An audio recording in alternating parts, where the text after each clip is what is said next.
Bom, é, hoje nós vamos abordar o item 5. Nós trabalhamos a questão da a dor, a liberdade, né? A racionalidade. E hoje vamos trabalhar o item 5 do livro terceiro de Marco Aurélio, página 25.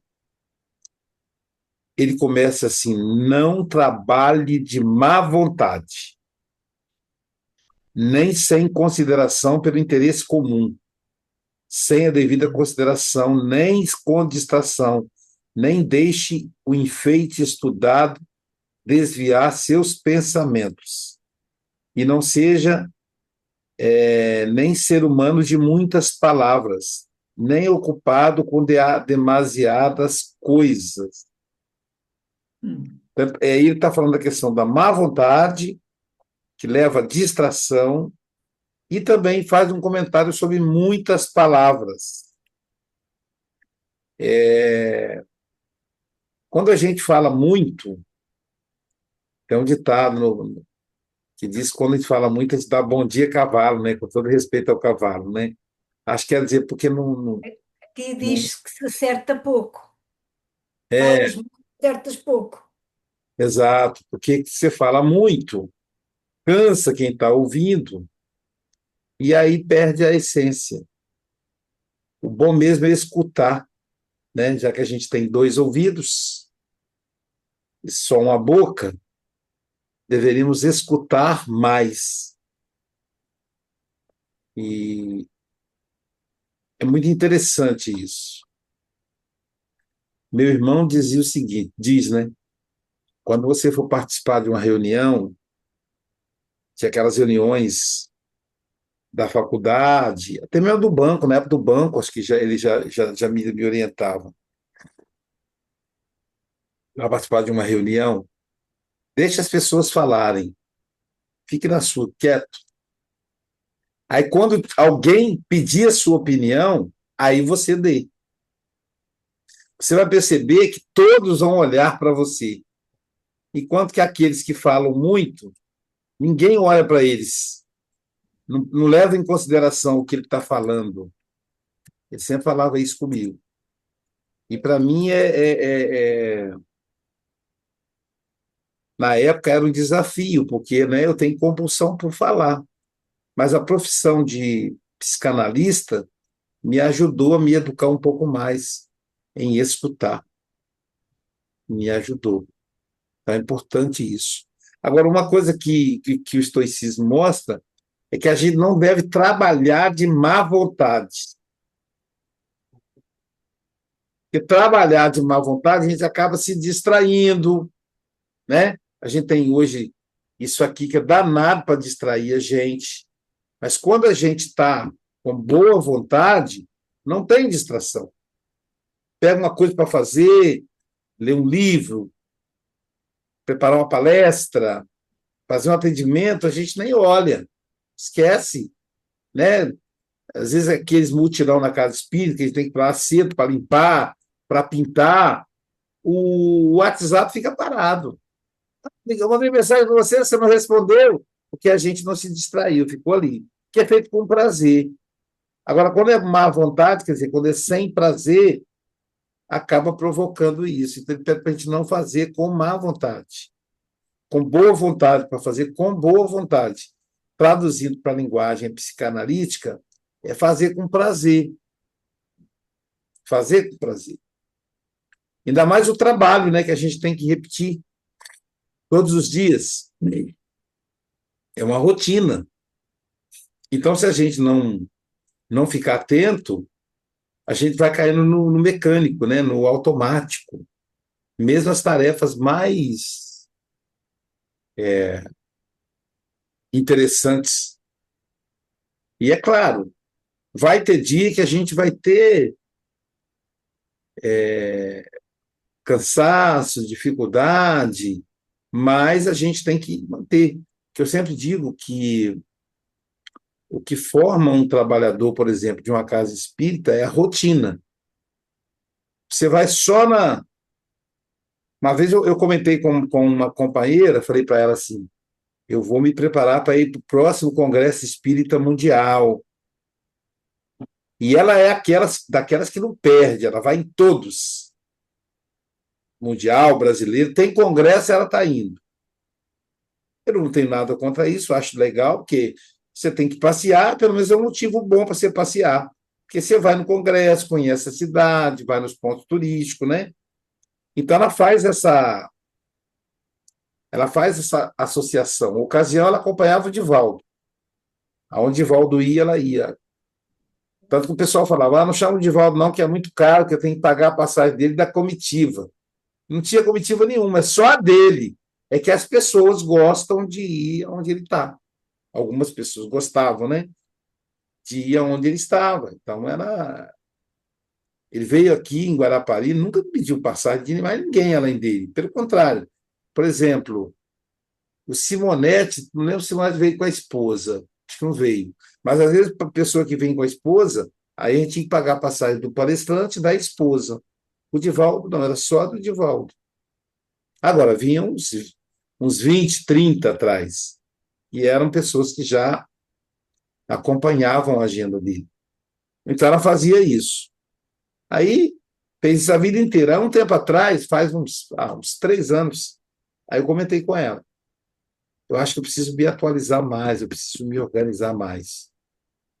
Então, no próximo Congresso Espírita Mundial, teve inclusive em Portugal, o último, né, Lisete? No próximo Congresso Espírita Mundial, eu quero participar. Ela falou: não, não faça isso não.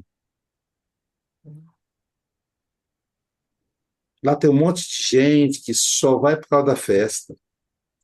E a festa não sustenta. O que sustenta é o seu trabalho, que é todo dia, toda semana. Isso é que sustenta. E lá não vai se sustentar. Então, eu fosse você, não faria isso, não. E ela sabe que ela vai, né? Não vai mais, mas ela ia.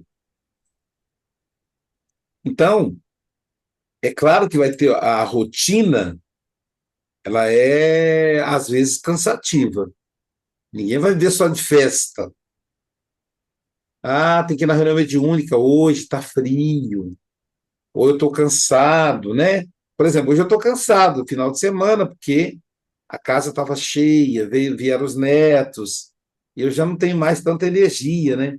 Se ele dá com 4 netos, pula para cá, para lá, leva para passear aqui, e vai ali, e quer brincar, e não sei o quê e tal. Então, isso a gente sente depois que eles vão embora. Eu estou me sentindo um pouco cansado. Mas aí o entusiasmo pelo trabalho do estoicismo vai me levantar. Agora, se eu venho cansado e já faço o trabalho com má vontade, melhor não fazer. Então, o que ele está dizendo? Mesmo que você se sinta cansado, faça com esforço. Que a boa vontade não é só prazer, é também esforço, às vezes. Que tem que repetir, né? Aquela coisa que é a rotina, repete. Então, tem que ter o esforço. Não é só prazer. Então, não dá para fazer no automático. Então, eu achei um ponto bem interessante aí da reflexão dele, que é fazer com, não fazer com má vontade. E aí ele fala que quando se faz com má vontade, sem consideração pelas pessoas, o que vai acontecer? Vai acontecer distração, né? Vai desviar os meus pensamentos, né? E aí ele fala, né, faz a crítica às muitas palavras. Antes da gente passar para o próximo ponto, que ele vai falar do otimismo, né? Alguém gostaria de falar alguma coisa desse ponto aí, do trabalhar com boa vontade, não trabalhar com má vontade, melhor dizendo. Não trabalhar com má vontade, ou então usar de muitas palavras. Eu tenho a última parte da minha vida em Mação, Portugal. Mais de metade do tempo útil em Mação foi constituído por trabalho em prefeitura. e eu, de facto, não me sentia totalmente inserido na cultura operária brutal, enfim, sem educação do operariado do estaleiro municipal dessa Câmara, desse município. No entanto, por necessidade financeira, eu tomei a decisão de deixar de correr esse tempo até a minha aposentação, criando o tempo necessário para me aposentar, mas contra a minha vontade em termos de habilitação pessoal, gosto, etc. Não era isso, era contrariado. E o que aconteceu é que me desgastei efetivamente. Foi muito desgastante. A minha grande vitória foi, após a apresentação, eu ter olhado para dentro de mim e ter dito: Zé, tu aguentastes e tu conseguiste. O objetivo foi conseguido. O preço desse objetivo foi, de facto, o desgaste emocional, o desastre anímico muito grande.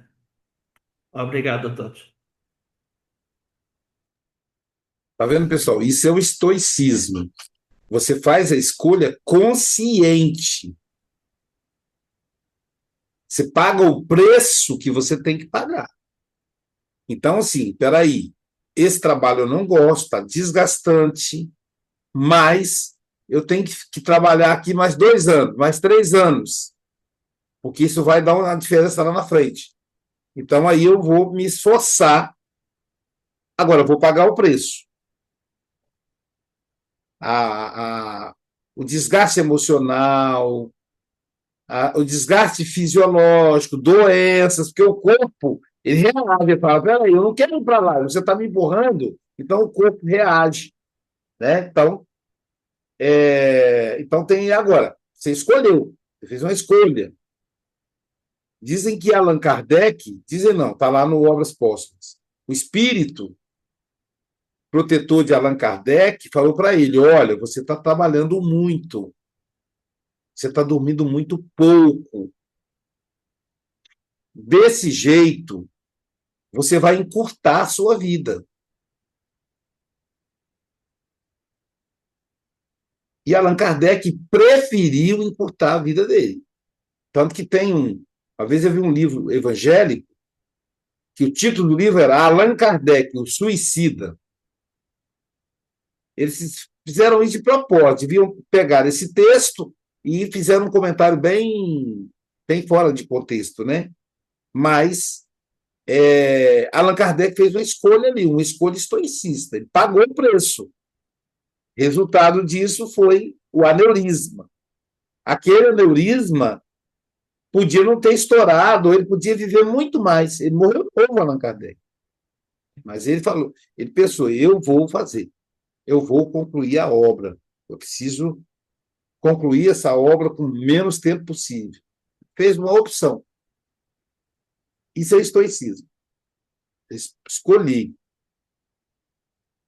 Eu trabalhei no banco 12 anos, 12 uns quebrados, quase 13, em dois bancos diferentes. Naquela época, no iníciozinho, eu fiquei encantado, uns 2 anos e tal, depois eu já pedi o encanto. Porque eu já estava com curso superior, já estava fazendo mestrado, então eu queria dar aula em faculdade, né? E a maioria dos meus colegas ali tinham ensino médio, quando muito superior. Naquela época, o grau de instrução do bancário era baixo, era uma coisa mais mecânica. No entanto, eu tentava encontrar prazer no lidar com as pessoas, então eu acabei aprendendo a gostar. No fim das contas, para eu sair do banco foi difícil, porque eu gostava, mas apareceu a oportunidade de eu trabalhar naquilo que eu me preparei para tal, então eu tive que deixar, mas não foi uma coisa assim. Então, se eu precisasse ficar lá até aposentar, eu ficaria. Só que no meu caso, diferente do Salamaco, faltava muito, né? Faltava muito, faltava, sei lá, 20 anos mais. Aí não deu para esperar. Luiz, Eu ia comentar assim, que eu faço alguns trabalhos voluntários e eu acho assim, quando você se dispõe a fazer alguma coisa, você procura fazer bem. Então, se, por exemplo, a sexta-feira a gente faz o jantar aqui para o pessoal em situação de rua. Então, eu chego e falo, o que nós temos para fazer? Você tem que descascar alguma verdura, uma batata, cebola, cenoura, lavar a panela, lavar o chão. Eu fui ali para isso. Então, eu vou procurar fazer bem, saio satisfeito, canso, sai cansado, mas é aquilo que você falou, se a gente procurar fazer bem. Eu não, às vezes tem algumas pessoas que, eu não gosto disso, tá? Fala, eu vim aqui, igual outro dia a senhora, falou, agora eles não me deixam mais chegar no fogão, que não sei o que e tal. E às vezes até por questão de segurança, não é por. Mas a pessoa, ela não entende. Eu falei assim, olha, eu estou aqui para o que der e vier. É para descascar cebola? Vai chorar? Vou chorar. É para lavar a coisa? É para lavar. Meu trabalho mais pesado são lavar as panelas, né? Mas é isso aí, eu não estou tranquilo. Então, eu fui ali para isso, eu sabia que era isso, estou me propondo.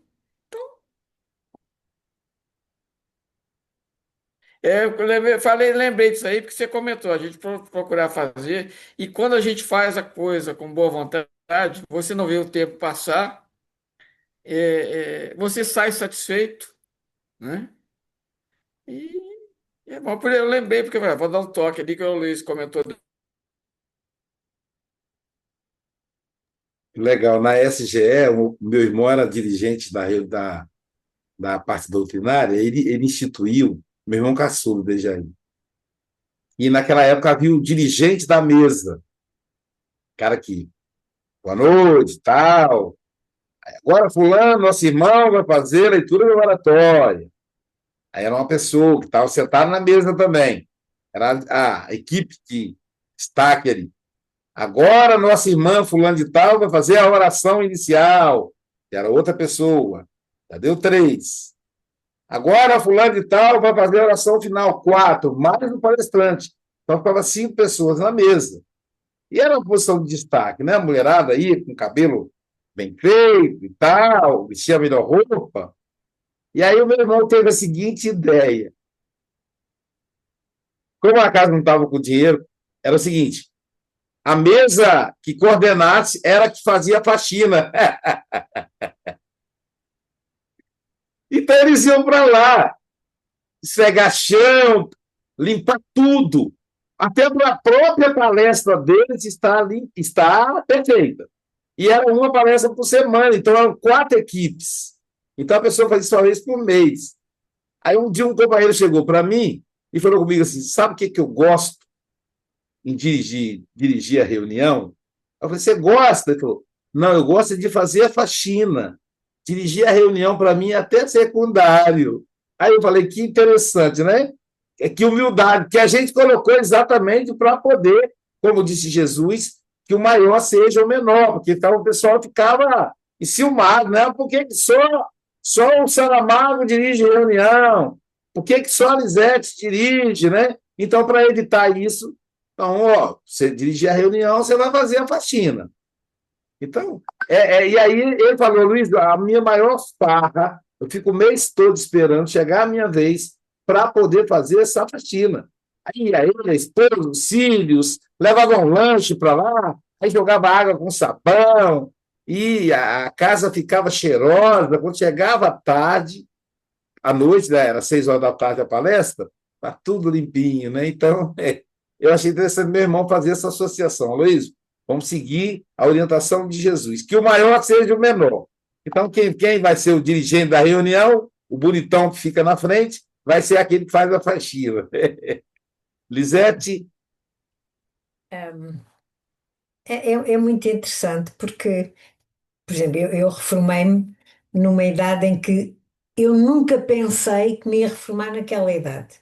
Eu tinha o tempo, enfim, que era o necessário para reformar, mas para mim era normal que eu trabalhasse no mínimo mais 10 anos. Eu sentia-me com vontade de trabalhar mais 10 anos. enfim, por circunstâncias de doença e não só, não fiz mais esses 10 anos. Mas eu sempre gostei muito de trabalhar.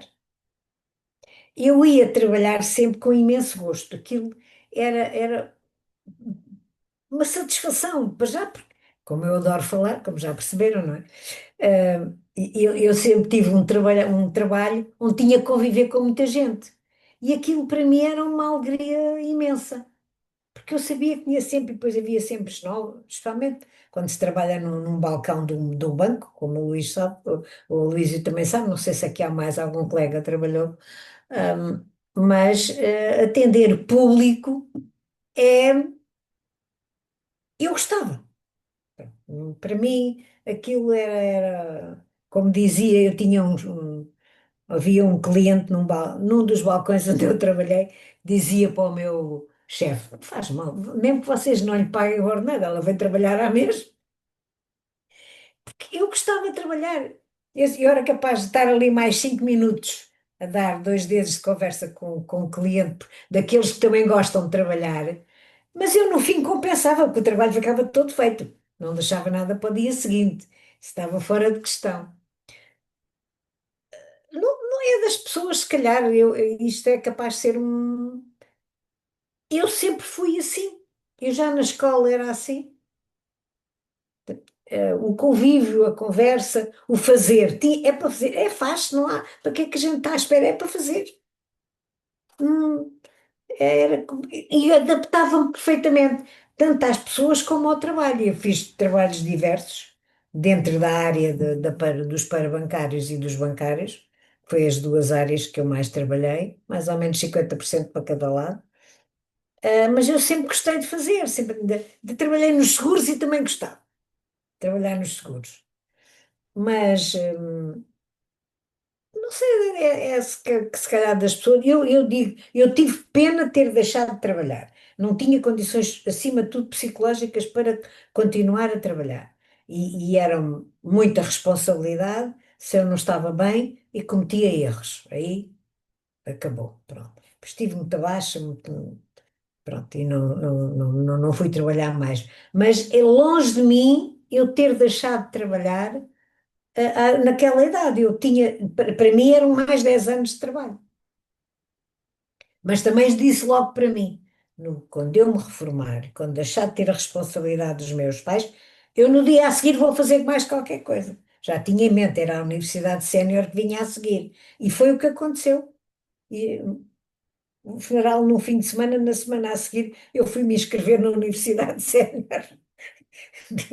Não, isto de estar a olhar para ontem não faz muita confusão na minha cabeça. Eu tenho que ter qualquer coisa para fazer sempre. Sempre. Mas pronto, cada um é como cada qual. Meu Zé pai, Beto. como era de 1930, né? Ele tinha a filosofia que, quando aposentar, você tem que sair, que ele tinha um raciocínio coletivo. Você tem que sair para o novato entrar, que senão gera desemprego. Ele tinha sempre essa lógica. Então, ele repetiu isso tantas vezes, e isso ficou na minha cabeça. Eu falava: quando eu terminar meu tempo, eu vou me aposentar. Tanto que eu aposentei com 35 em um mês. É 35 anos o prazo de trabalho aqui no Brasil, né? Então, para homem. Então, eu me aposentei com 35 anos e um mês. Não pude aposentar com 30 para professor, porque eu era professor universitário, não vale, só vale para o primeiro ensino médio, e, e também porque eu fui bancário 12 anos, então isso meio que bagunçou o processo. Aí eu esperei completar os 35 anos. Mas, e aí no banco era aquela coisa também, tinha o que eu me considero um indisciplinado, é que eu não cumpria as normas do banco. Eu burlava as normas dentro da legalidade. Eu não ia cometer crime, né? Mas eu burlava. Por exemplo, chegava às vezes aquela mulher cheia de criança, pessoal da roça, né, que trabalha com produtor rural, pequeno produtor rural, ou então um pequeno comerciante que estava ali Ele vendia o almoço para pagar a janta, ele pagava duplicata atrasada, com juros e tal. E aí dava o cheque sem fundo. Isso eu sempre meditei sobre isso, né? E aí, depois que você dá o cheque sem fundo, naquela época, para você limpar o seu nome, você tinha que trazer o cheque, ou seja, você tinha que provar que você pagou a dívida com o seu cliente, com o seu fornecedor, e aí dava o cheque, pagava uma taxa alta, que eu achava um absurdo aquilo, e tinha que esperar 7 dias. Primeiro era 10, depois baixou para 7, para limpar o nome. Só que o sistema não precisava de 7 dias. Era tipo um castigo que o gerente impunha. Então ficava aquele bolo de processo em cima da mesa dele, ele não liberava porque ele esperava contar os 7 dias. Aí, o que eu fazia? Aquelas pessoas mais pobres, que eu percebi que estava precisando muito, eu furava a fila. Em vez de eu colocar em cima, eu botava embaixo. E o gerente puxava, era primeiro. E aí, para não parecer que eu estava cometendo infração no banco, estou confessando para vocês aqui, porque né, eles não podem mandar embora mais. Aí eu dizia para a pessoa falava assim: ô, seu Aloísio, eu tenho fé, Nossa Senhora, e vai resolver. Eu preciso ter o meu nome limpo amanhã. Eu digo: olha, não vai dar, não. Não, mas eu vou orar para Nossa Senhora. Eu digo: então, ora, que a Nossa Senhora é forte. E a Nossa Senhora era eu, porque eu botava embaixo. Aí o gerente puxava, falava assim: mas estava aqui? Eu digo: estava. Ele olhava para mim, se dava um guiso amarelo, tipo assim, ele sabia que eu estava burlando a norma, né? E aí ele liberava. Até porque eu era o que mais atendia essas pessoas. Os colegas não queriam. Eles queriam atender aqueles clientes que tinha muito saldo no banco, que era bajulado por tudo, porque o cara comprava seguro e tal. Então, todo mundo fazia corpo mole quando chegava a pessoa mais pobre. E eu ia atender esses. E eu amava, não fazia porque era caridoso, não. Eu amava, eles me davam biscoito, me dava bolo de fubá, me dava galinha. Um dia eu levei uma galinha viva para o banco para me dar. Eu disse: meu Deus do céu, fazer essa galinha, né? Eu disse: Luísio, você vai colocar essa galinha onde? Aí tinha um bar perto do banco, né? E aí eu pedi o cara do bar para guardar para mim lá no fundo do bar dele para terminar o expediente, eu passar lá e pegar a galinha viva que a mulher me deu. Então, eu burlava isso aí. Realmente, eu sempre fui indisciplinado, respeitava. E também a escola, às vezes o pessoal, o professor queria entrar para a próxima aula, eu estava na anterior ainda com os alunos, então eu nunca fiz questão muito de horário, não. E era uma característica minha. E eu tinha o propósito de, quando me aposentar, eu ia fazer outra coisa, porque eu lembrava do meu pai dizendo: aposentar tem que desocupar. E eu fazia isso, né? Mas era do meu pai, porque, por exemplo, meu tio trabalhou até 85 anos de carteira assinada. Ele não, ele aposentou e continuou trabalhando para melhorar o salário como aposentado, essa coisa toda. Ágata, Olá, boa noite a todos. Eu se calhar vou fazer aqui um bocado de advogada do diabo, não é? Porque eu lembro-me há alguns anos atrás, talvez há uns 10 anos atrás, de ver uma série de vídeos deste indivíduo que auto-se proclamava um empresário de sucesso. E ele contava, a vida dele, não é? Como é que ele se tornou neste empresário de sucesso. E uma das coisas que ele repetia muito era a ética de trabalho dele, que ele ralava muito, ele esgalhava muito. Ele trabalhava quase 24 horas por dia. Ele levava tão a sério o trabalho dele, que pronto, ele teve uma infância um bocado traumática, o pai abandonou a ele e a mãe, a dada altura, e ele foi criado pela mãe, e quando se tornou adulto e coincidentemente já com algum dinheiro e alguma fama, o pai reaparece arrependido, querendo reconciliar-se.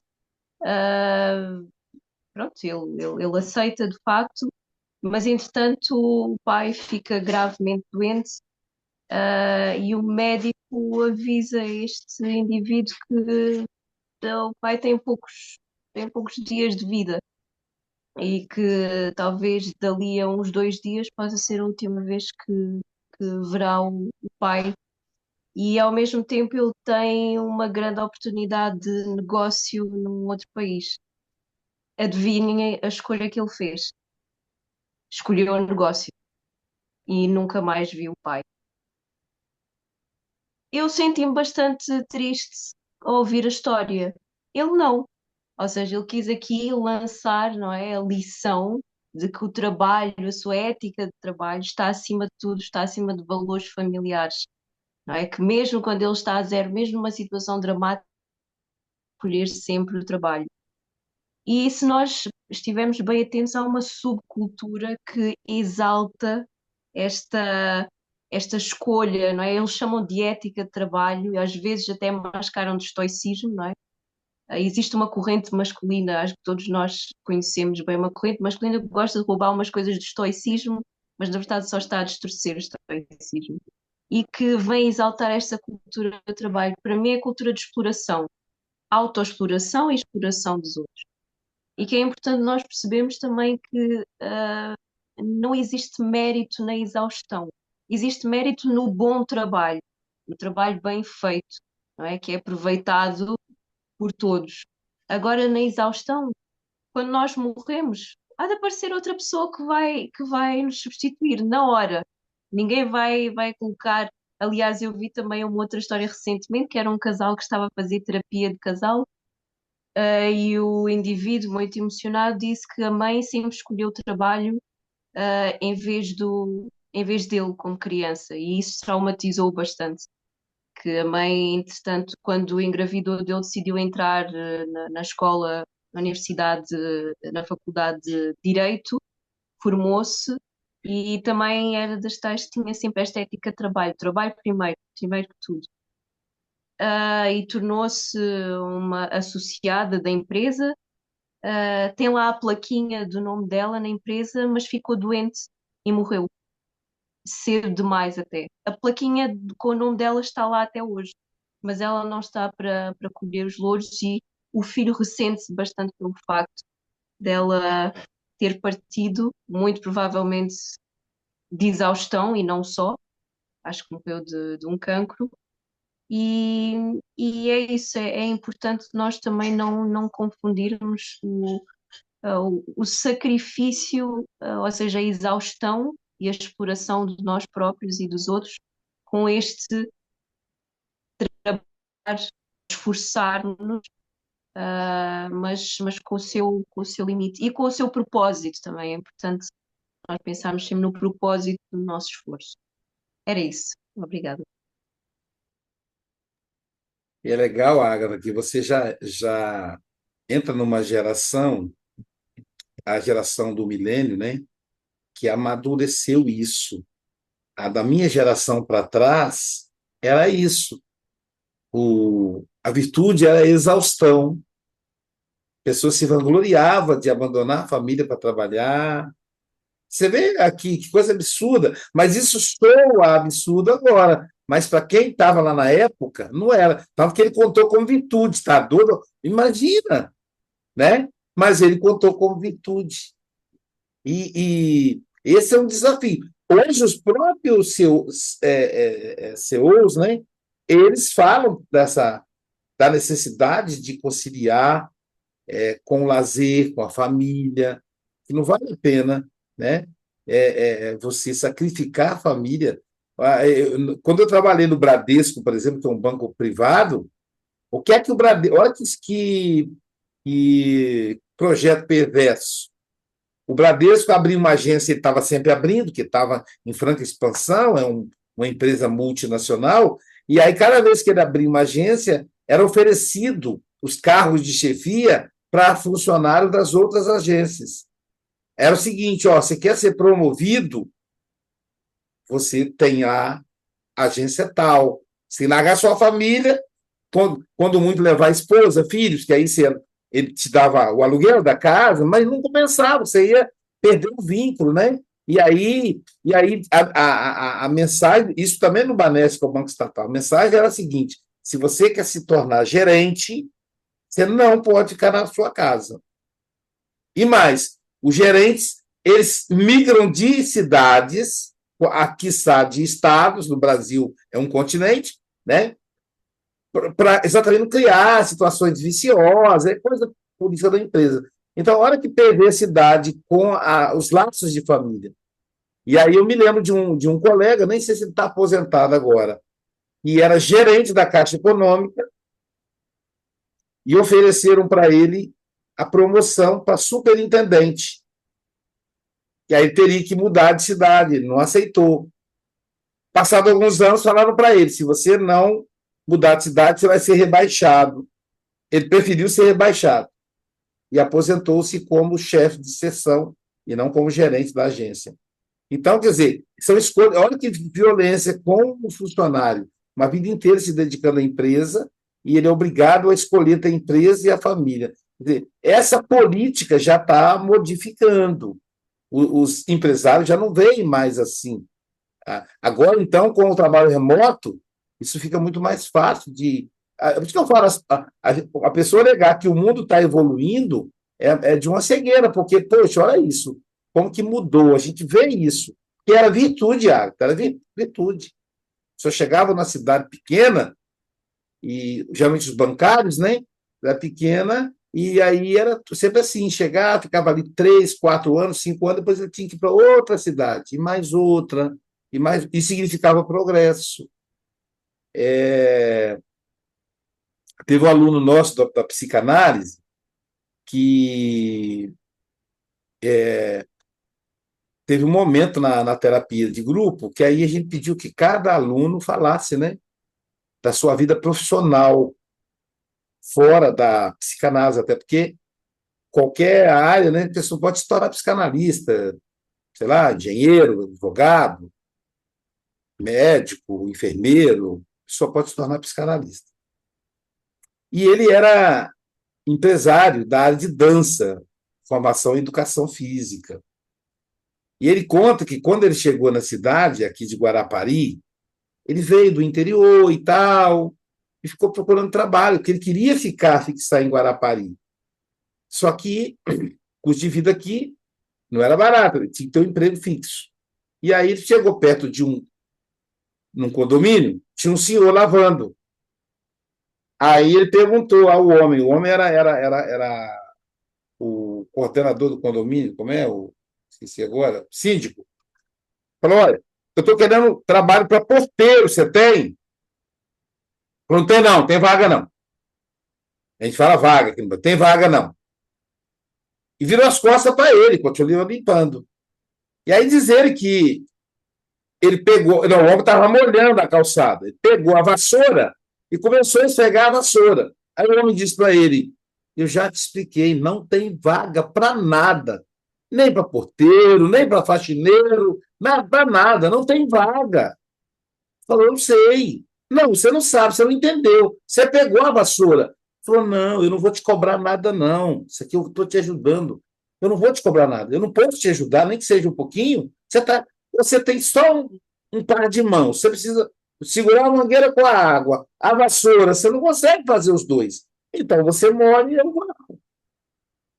Aí o cara falou: mas não vou pagar nada para você, não. Insistiu ainda. Não, é de graça, não vou cobrar nada de você. E ali ficaram os dois, ele varrendo e o homem limpando. Ele tá na mentira, ele acabou dobrando o coração do homem, né? Aí o homem falou: olha, vaga para porteiro eu não tenho, mas eu tenho vaga para folguista. O folguista é aquele que fica na portaria na folga do porteiro. Tá bom. Só que eram vários condomínios, então ele acabava fechando a semana toda como folguista. Passado um tempo, mandaram um porteiro, se aposentou, e a vaga foi para ele se tornou porteiro do prédio. E aí ele se estabeleceu em Guarapari. Daqui a pouquinho ele entra no curso de educação física. Daí a pouco, no curso de educação física, ele se destacou na dança. Ele era muito bom na dança. E montou um estúdio de dança, alugou uma sala comercial, montou um estúdio, encheu de aluno, Ele começou a ganhar dinheiro pós-graduação, começou a ganhar licitação em prefeitura, enfim, ele enriqueceu no estudo de dança.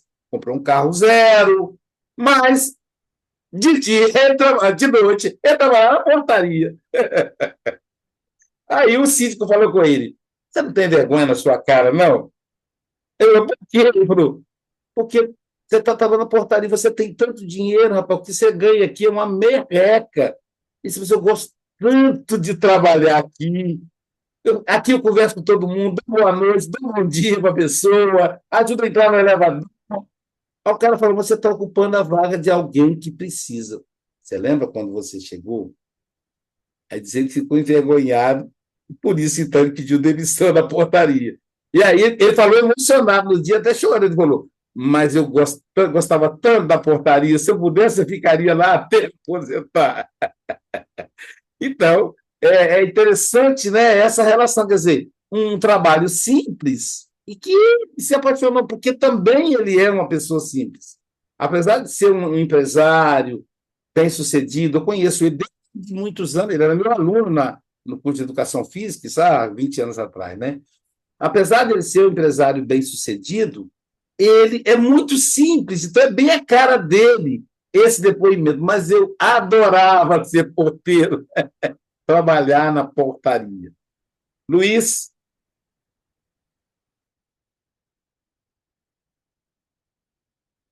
Você me contando isso, eu escrevi ali minha experiência, mas você me contando isso lembrou de um rapaz, eu chamei para dar palestra já na faculdade.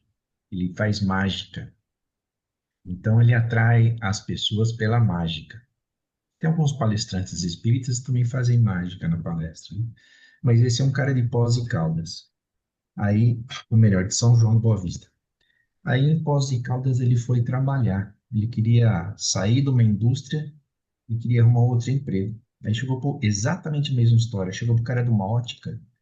O senhor não tem emprego para me aprender essa profissão? Aí o cara falou, não, não tem. Ele falou, então eu vou estar aqui toda manhã e vou abrir a porta para o senhor. Essa porta é pesada para o senhor abrir. Eu vou abrir a porta. E aí eu vou abrir a porta, e aí se o senhor puder, o senhor deixa eu abrir a porta, fica aqui aprendendo com o senhor. Aí ficou 15 dias, 20 dias, começou a ter contato com os vendedores, foi ganhando confiança do homem da ótica. Exatamente isso, viveu o dia a dia, né? E hoje, além de fazer mágica, ele é um dos principais, e tem principal loja de ótica em São João. Então você passa lá, tem os outdoor com a foto dele e da esposa. Esses dias eu mostrei para a Josi. Então, o que que é a pessoa viver o dia a dia, ter os propósitos dela de vida e se aventurar. O mesmo exemplo do rapaz que fazia faxina, né? legal. Vamos avançar que tem mais um ponto aqui que eu achei que é interessante discutir hoje. Ele diz assim, o Marco Aurélio, né? Seja alegre, seja alegre, olha só, alegre também, e não busque ajuda externa, nem a tranquilidade que os outros dão. O dever de um homem, eu vou traduzir aqui para ser humano, o dever de um ser humano é permanecer em pé e não ser mantido em pé pelos outros. Então, ele diz: não busque ajuda externa. Ele quis dizer, no meu entender, eu interpretei, não busque ajuda externa para as questões que são internas. Não dá para eu buscar ajuda para eu ser alegre. Ele considera como uma virtude. Eu tenho que buscar essa alegria em mim. Porque mesmo que alguém me ajude a ser alegre, e quando ele foi embora? Não vai se manter. Então, existem coisas que a gente não tem como nem pedir ajuda, que são coisas que nós temos que desenvolver em nós mesmos.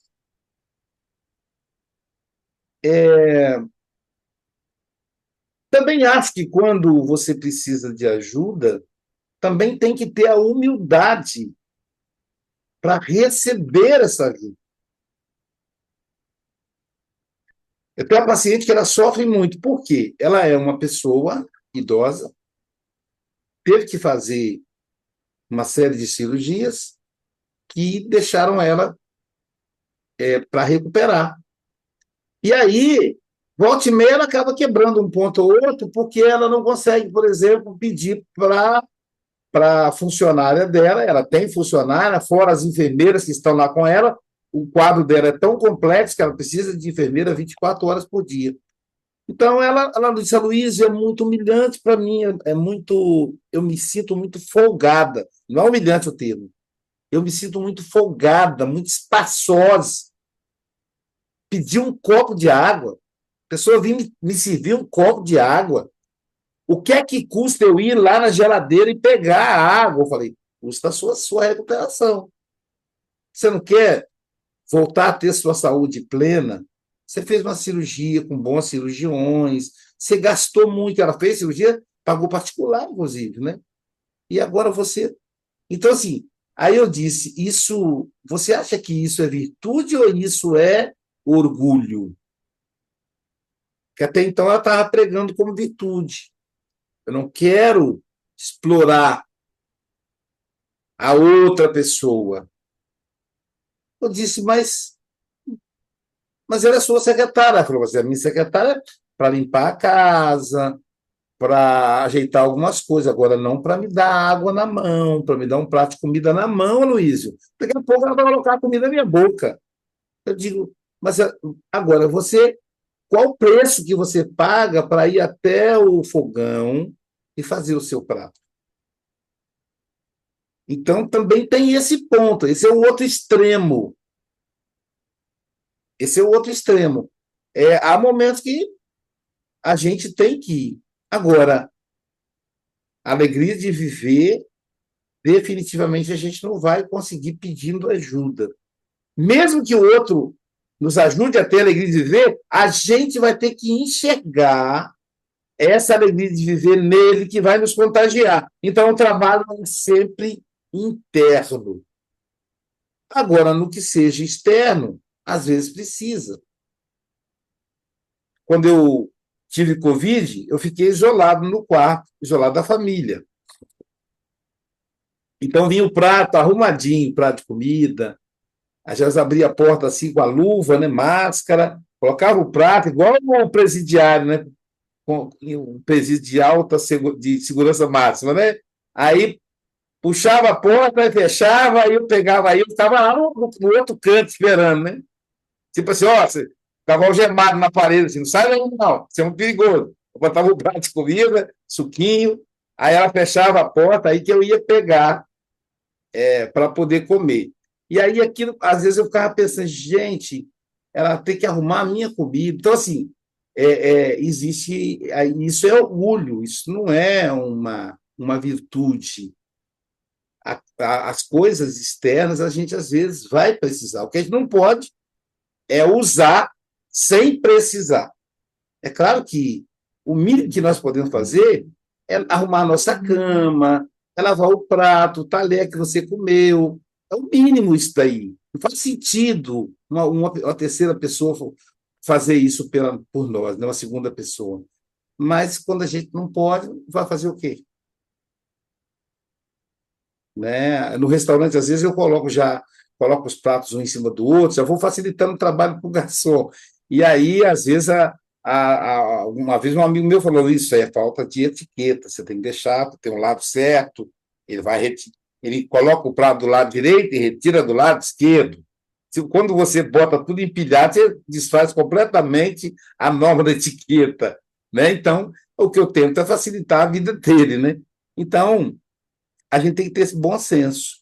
E aí eu estou falando para mim mesmo, no momento em que eu precisar que alguém me dê um prato de comida, que alguém lave o meu prato, que alguém arrume a minha cama, eu tenho que ter a humildade de aceitar essa ajuda. Agora, a alegria de viver, escolher o trabalho, ou gostar do trabalho que eu faço, que eu acho que a ideia não é você escolher o trabalho que você gosta, mas você gostar do que faz. Claro que se não tiver jeito, você troca. Mas também não dá para a gente ficar sonhando. Ah, meu sonho é ser jogador de futebol, é ser ator da novela da Globo. Não, não dá. Você tem que, né? A ideia é a gente gostar. Bom, o que é interessante dentro do que eu faço? Esse é o propósito. Então, eu não posso buscar, porque se eu me apoiar, e é isso que acontece às vezes, a pessoa se apoia emocionalmente em outra pessoa, essa pessoa vai embora e aí a outra desaba. São casais, irmãos, pais e filhos, filhos e pais, amigos. Uma vez uma paciente falou, Luísio, meu marido, ele cuidava dos negócios, eu não mexia nos negócios. Ele levantava cedo, ia na padaria comprar o pão. Antes de trabalhar, fazia o café, colocava a mesa, acordava as crianças, só depois que ele ia trabalhar. Agora ele morreu. E eu vou fazer o quê? Falei, você vai trabalhar, você está muito folgada. Você não está sentindo falta dele, você está sentindo falta do serviçal. Ela ficou. Você fala, eu sinto falta do olhar dele, né? Mas você sente falta de buscar o pão na padaria, sério isso? Então, quer dizer, a gente tem que tomar cuidado para a gente não se apoiar no outro, porque o outro é independente. A qualquer momento ele vai embora. Como nós também podemos ir embora.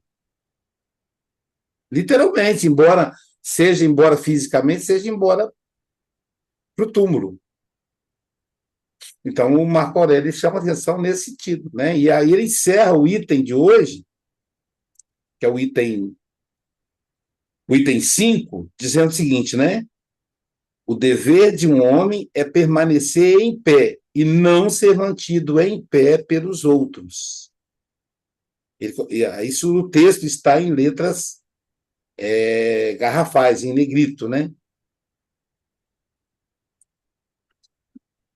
Temos aí 5 minutos, se a pessoa quiser comentar sobre esse ponto.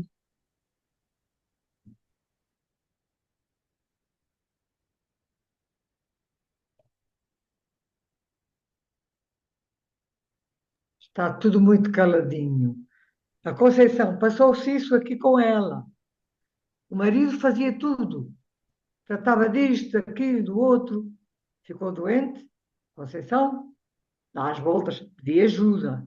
Dá as voltazinhas à cabeça, porque é isto que cai na caixa de correio, é aquilo, é outro, é outro. E agora como é que eu faço? E agora como é que vai ser? Mas foi. Hoje sou eu que estou nessa onda. Mas passei um bocadinho nos primeiros tempos em tudo aquilo que eu desconhecia essas voltas. Eu desconhecia essas voltas. Não estava atualizada, não. Vou responder como é que isto diz. Não queria saber, ele tratava. Está feito. Pronto. Isto voltar lá atrás do trabalho, que há bocadinho se falou aí, eu trabalhei sempre com muita vontade, com muito amor ao trabalho, àquilo que fazia, porque eu não tive o caminho que a maior parte dos meus colegas que estão aqui tiveram. Eu tive um caminho muito mais luta. Não quer dizer que os outros não lutassem, não é nada disso. Mas foi uma luta para ir, para chegar. Mas cheguei lá e foi sempre trabalhando com vontade, é que eu fui sempre aceita na continuação. Até à reforma, que também fui formada uma menina. Mas não fiquei adormecida em casa também à espera de todo o resto. Porque eu, como se diz aqui, dizia-se na minha terra e também se diz em Portugal, eu nunca fui galinha de galinheiro. Foi sempre galinha de andar para um lado e para o outro, a ver como é que é daqui, como é que é dali. E tentar fazer as coisas o mais equilibradas possível. Mas depois, terminando a essa parte, eu passei essa parte que o doutor apontou agora. Eu estive sempre à espera, alguém fazia, estava feito, está feito ótimo, e agora chegou a altura de seres tu a fazer. E onde é que está este papel? E onde é que está o outro? E onde é que foi o outro? Pôs E como é no que se vai lixo. tirar disso e daquilo? Pôs no Hã? lixo. Também. Também, ela está a falar, porque ela ajudou-me em muitas coisas, hein? É por isso que ela está a falar. Depois lhes no lixo, que é para saber as coisas. Mas passou-se isso comigo. Pronto. Já disse tudo. Eu não gosto muito de falar, de expor, que eu gosto muito de ouvir. Então ouvi aqui esta menina, a Ágata. É, Adorei. verdade, As é suas... verdade, Agatha. Vamos embora. A Agatha sempre traz essas Adorei. reflexões para poder É higienizar por nossa aí. mente, né? É por aí que ela disse. Eu achei graça foi quando ele disse a advogada do diabo. Mas foi ótimo. Pronto. Já disse tudo. Que eu gosto mais de ficar caladinha. Ouvir. Desculpem. Tudo bem. Mais alguém, gente?